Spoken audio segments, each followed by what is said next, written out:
इसमें कुछ टर्म्स के बारे में जानना है। सबसे पहला टर्म है सक्सेसर। सक्सेसर का मतलब होता है परवर्ती, परवर्ती, या इसको बोलते हैं, या हिंदी में इसको बोलते हैं परवर्ती या उत्तरवर्ती,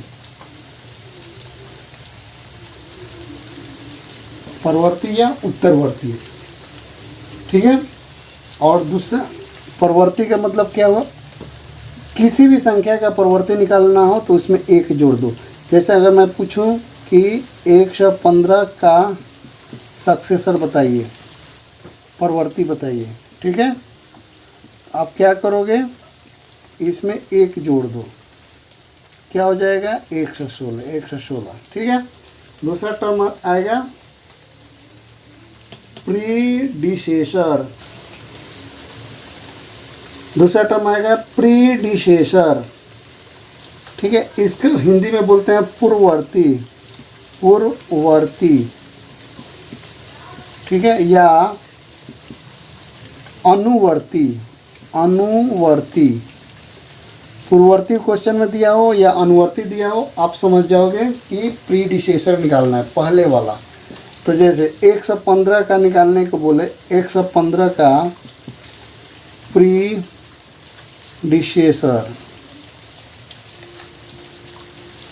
मतलब पूर्ववर्ती संख्या बताओ। तो आप क्या करोगे, 115 में एक घटा देना। ठीक है। 114 आएगा, यही हो गया पूर्ववर्ती। और जहाँ पे परवर्ती दे या उत्तरवर्ती दे तो उसमें एक जोड़ना है, और जहाँ पे अनुवर्ती या पूर्ववर्ती दे वहाँ पर एक घटाना है। अब चलते हैं अगले कंसेप्ट के पास, नंबर लाइन। नंबर लाइन क्या होता है, संख्याओं को एक रेखा पे निरूपित करने को हम लोग नंबर लाइन बोलते हैं। इसमें सेंटर में 0 रहता है, इधर जाओगे तो 1 2 3 4 सब बराबर डिस्टेंस पे रहेगा, ऐसे बढ़ते जाओ इन्फिनिटी तक। अगर बायां साइड में आओगे तो 1 -1 -2 -3 -4 ऐसे बढ़ते जाएगा ये -इन्फिनिटी तक। ठीक है। तो यहाँ पे नोट कर लो कि बाईं से दाईं ओर संख्या बढ़ती है। अगर तुम लेफ्ट से राइट जा रहे हो, नंबर लाइन्स पर तुम लोग ये नोट कर लो, दिमाग में बिठा लो कि संख्या रेखा पर बाईं से दाईं की तरफ जाएंगे, की ओर जाएंगे, संख्या तो क्या होगा, संख्या बढ़ती है। देखो बाईं इधर हो गया, ठीक है, दाईं इधर हो गया, बायां हाथ तुम्हारा इधर है और ये दाहिना हाथ है। तो बायां हाथ से, ये बायां हाथ से दाहिना की तरफ बढ़ेंगे तो संख्याएं बढ़ेंगी, और दाहिना हाथ से बायां हाथ की तरफ आएंगे, बायां हाथ इधर है, ये मेरा बायां हाथ है, तो संख्याएं घटेंगी। ठीक है। दूसरा पॉइंट नोट कर लो, दाईं से बाईं ओर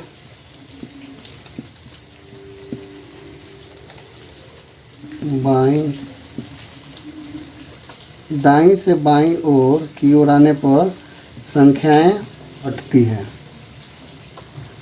और संख्या घटती है। ठीक है। जैसे जैसे 8 संख्या 5 से बड़ी है ना। 8 किधर है, 5 इधर है, और 8 इधर, 6 इधर, 7 और इधर 8। ये बायां से दायां की तरफ चल रहे हैं तो ये संख्या बड़ी होगी। अगर दायां से बायां तरफ आएंगे तो संख्याएं घटेंगी। ठीक है। अब चलते हैं हम लोग क्वेश्चन पे। अब हम लोग प्रश्नावली देखते हैं 2.1। तो पहला क्वेश्चन देखो क्या कह रहा है, कह रहा है निम्नलिखित के ठीक बाद वाली संख्या बताइए। तो ठीक बाद वाली संख्या बताना है। क्वेश्चन पहला दिया है 99999 5 टर्म्स में है। तो इसके ठीक बाद वाले में क्या करना है, एक जोड़ दो, ये कितना हो जाएगा, दूसरा, बस एक जोड़ देना है, 800 है। दूसरा क्वेश्चन में क्या दिया है, 800, तो 800 के आपको क्या निकालना है, ठीक बाद वाली में एक जोड़ेंगे, ये हो जाएगा 801। तीसरा 979, ठीक बाद वाली, फिर इसमें भी एक जोड़ दो, तो ये हो गया 08980। चौथा, ठीक है, चौथा में 1000, ठीक है, तो इसमें भी 1 जोड़ेंगे, ठीक बाद वाली में क्या करना है, 1 जोड़ देना है, ठीक है। दूसरा क्वेश्चन, दूसरा में कह रहे हैं निम्नलिखित के ठीक पहले वाली संख्या बताइए। तो ठीक पहले वाली में हम लोग क्या करते हैं, एक घटा देते हैं। तो दूसरा का पहला में क्या दिया है, ये क्वेश्चन दिया है, तो इसमें तुम एक घटा दो, ये हो जाए, ठीक है। ठीक पहले वाले में एक घटाना है, ये 100 है, तो 100 में से एक घटा दो, हो जाएगा 99। तीसरा कह रहा है 8757, इसमें भी एक घटा देंगे तो हो जाएगा 8756, ठीक है। चौथा ये है 99, तो 99 के ठीक पहले क्या होगा, 98, एक घटा देंगे, है समझ। हाँ, अब चलो तीसरा क्वेश्चन के पास चलते हैं। तीसरा क्वेश्चन कह रहा है सबसे छोटी पूर्ण संख्या कौन सी है। बच्चों, पूर्ण संख्या कहाँ से शुरू होता है, 0 से। डिफिनीशन में हम लोग देखे थे कि पूर्ण संख्याएं कौन होती है, कि गिनती की संख्याओं में अगर हम लोग 0 को भी शामिल कर दें तो वो पूर्ण संख्या कहलाती है। तो पूर्ण संख्या कौन कौन है, 0, 1, 2, 3, 4, 5, और ये बढ़ते जाओ, कहाँ तक जाओगे, अनंत, इन्फिनिटी तक, ठीक है। तो यहाँ क्वेश्चन में कह रहा है सबसे छोटी पूर्ण संख्या, तो इसमें सबसे छोटी कौन है, 0। तो इसका उत्तर क्या देंगे, उत्तर होगा सबसे छोटी पूर्ण संख्या 0 होगी, ठीक है। अब चलते हैं क्वेश्चन नंबर 4। प्रवृत्ति में क्या करना है, एक जोड़ देना है, 5, 4, इसमें एक जोड़ दो, जो आएगा वही प्रवृत्ति हो जाएगा, 7, 9, आया समझ। दूसरा बहुत ही आसान है, 8, 7, 6, 5, प्रवृत्ति निकालना है, एक जोड़ दो, 8, 7, 6, 6 हो जाएगा, 543, इसमें भी एक जोड़ दो, 544 हो जाएगा। चौथा 28 में भी एक जोड़ दो, 29 हो जाएगा। पाँचवा 9, 9, 9, 9, पूर्ववर्ती निकालना है, इसमें एक जोड़ दो, ये हो जाएगा। अब चलते हैं क्वेश्चन नंबर 5। निम्नलिखित की पूर्ववर्ती संख्या बताइए, अनुवर्ती। तो क्वेश्चन क्या दिया, 8, 7, 6, 5, 4, 2, अनुवर्ती में एक घटा दो, तो हो जाएगा 8, 7, 6, 5, 4, 1। दूसरा है 99, इसमें एक घटा दो, हो जाएगा 98, ठीक है। तीसरा क्या दिया है, 101, एक घटा दो, क्या हो जाएगा, 100। चौथा क्या दिया है, 4, 5, 6, 7, इसमें भी एक घटेगा, तो 4, 5, 6, 6। पाँचवा ये एक दो, तो ये 9, 9, 9, 9, 9, ठीक है। छठा क्वेश्चन, 50 से 80 के बीच कितनी पूर्ण संख्याएं हैं, लिखिए, ठीक है। तो हम लोग लिखेंगे 50 से 80 के बीच पूर्ण संख्या निकालना है, कितनी है।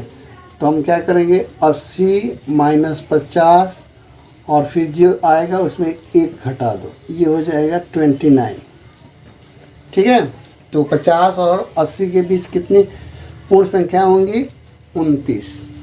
और बोल रहा है कि लिख कर देखो 50 और 80 के बीच क्या होगा, 51, 52, 53, 54, 55, 56, 57, 58, 59, 60, 61, 62, 63, 64, 65, 66, 67, 68, 69, 70, 71, 72, 73, 74, 75, 76, 77, 78,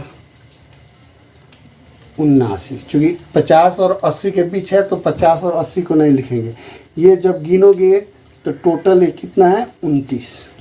आप गिन कर देख लो। ठीक है,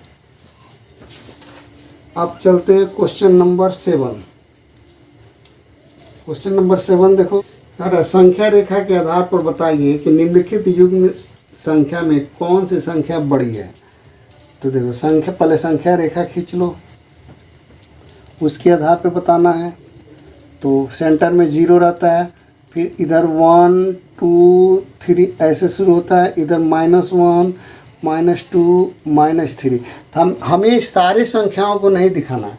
ठीक है, हमको देखना है, देखो जैसे 503 है तो 503 ऐसे ऐसे आओगे तो यहाँ पे लगभग 503 आएगा। आगे जब बढ़ोगे तो फिर कुछ दूर आगे बढ़ोगे तो फिर इधर जाओगे तो क्या आएगा, 530 आएगा। ठीक है, 503 छोटी है, 530 बड़ी है। हम लोग भी नियम में देखे थे कि जो दाहिने तरफ संख्या है, यहाँ पर दाएं तरफ क्या है, दाएं तरफ 530 है, तो दाहिने तरफ की संख्या बड़ी होती है। बाएं से दाएं जाएंगे तो संख्याएं बड़ी होंगी, बाएं से दाएं जाएंगे संख्याएं बड़ी होंगी। तो 530 बड़ी होगी, 530 बड़ी है। बायां से दाएं तरफ जाएंगे तो संख्याएं बड़ी होती है, तो 530 बड़ी है। ठीक है, बी में क्या कर रहा है, ये फिर संख्या रेखा पर देखेंगे, इधर कहीं 0 होगा, इधर -1 -2 और बढ़ते जाओ। यहाँ कह रहा है इधर 1 2 ऐसे बढ़ते जाएंगे, बढ़ते हुए आएंगे तो इधर लगभग आपको 1000 पहले 20 आएगा, फिर उतना तब आएगा 1021, फिर आएगा 1022, फिर आएगा 1023। ठीक है, तो देखो 1020 पहले आ रहा है और ये 23 बाद में आ रहा है, यानी कि ये बाएं से दायां जाना पड़ा। दाहिने की संख्या कौन है, 1023, तो बड़ी संख्या कौन होगा, 1023 बड़ी है। अगर हम लोग संख्या रेखा पर देख रहे हैं कि वो दाहिने राइट साइड में है, बायां साइड में 1020 है और दाहिने साइड में 1023 है, तो बड़ी कौन होगा, 1023। सी में बोल रहे हैं 4384, ये -∞ तक जाएगा, ये 1 ये 2, ये कितना कह रहा है 4000, तो कुछ इस तरह से आएगा 4384। फिर आगे तुम लोग बढ़ोगे तो कुछ आगे जाओगे तो मिलेगा 5987। देखो यहाँ पे हमको बायां से दायां जाने पर 5987 मिल रहा है, यानी कि कौन बड़ा होगा, तो बड़ी संख्या कौन होगा, बड़ी संख्या 5987 होगा। ठीक है, अब 7वां का डी, इसमें दे रहा है 70 और 40।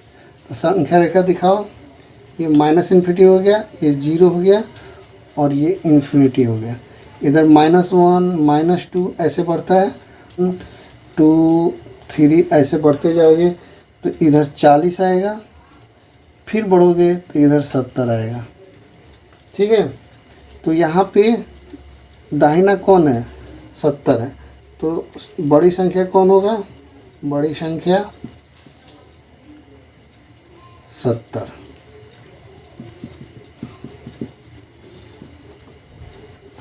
एक्सरसाइज 2.1 समाप्त हुआ। अब मिलते हैं अगले वीडियो में।